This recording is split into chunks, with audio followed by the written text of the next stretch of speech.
Welcome to Certified Hardware and Technology Engineer, Advanced Part 2 by Pulley. Click Next to proceed.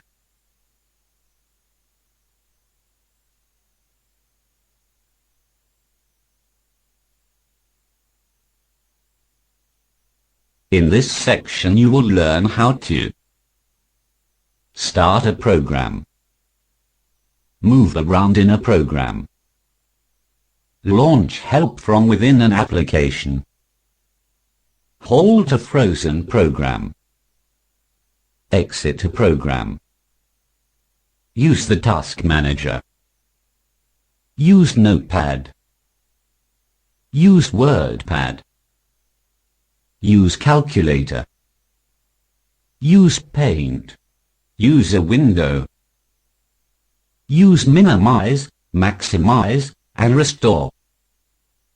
Scroll in a window. Move a window.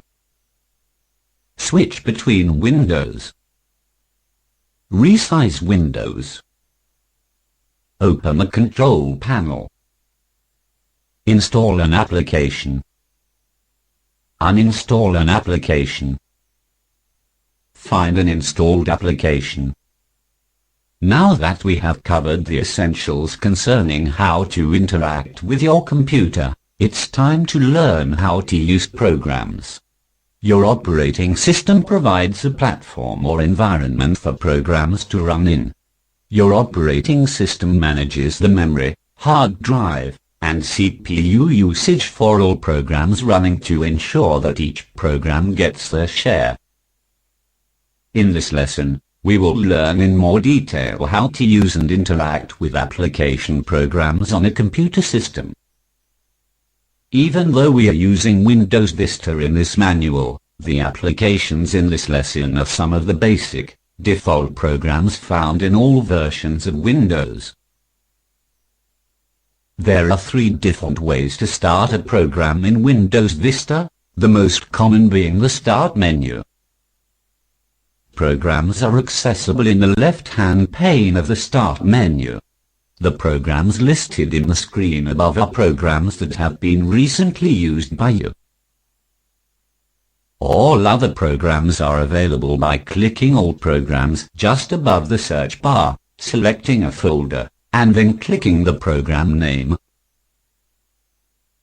The second way to launch a program is to click its icon in the quick launch bar, such as Windows Media Player.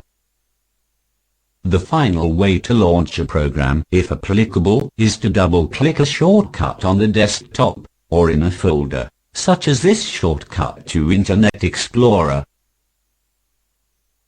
Each and every program that you may want to use can operate differently. However, navigation and access to the program's features is in many respects similar across different programs.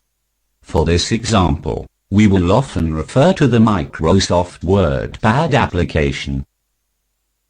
Starting with the menu bar, most programs have 3 or 4 menus in common, and WordPad is no exception. The File menu lets you manage different aspects of a file. You can open, close, or save a file with the File menu. Most file menus include a print command as well. The edit menu deals with operations that can be performed on the data in a file. Common commands are cut, copy, paste, as well as find and replace. The view menu is not as common as the previous 2, but is used in most programs to display the data on your screen in different ways. Finally, almost every window has a help menu. This menu contains a help file for the particular program as well as licensing information specific to the program or document. Interacting with the menu is easy. Simply click a menu heading and then click a command. Quite often a menu will have a submenu as well. Hover your mouse pointer over the greater than symbol, like the one next to the rotate command, to show a submenu with commands specific to your topic. Commands that are shown as icons in the command area of the window often require some data or object to be selected first. For example, if we want to make text bold in WordPad, first highlight the text you want to make bold. Then click the bold command in the command area. We know that the mouse is used for nearly everything on your computer.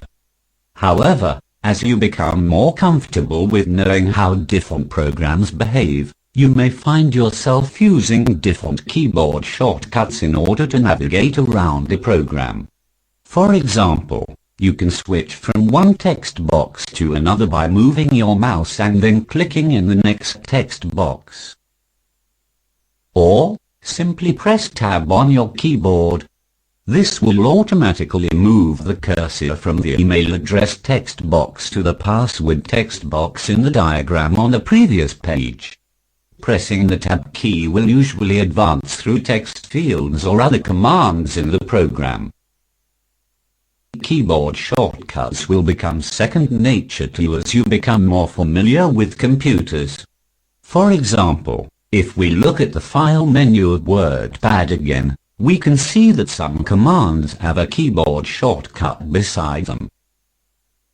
This means that if you click File followed by the new option, or press and hold Ctrl and then press N, Ctrl+N, you will open a new word processing document. We know that nearly every program has a help menu in the menu bar.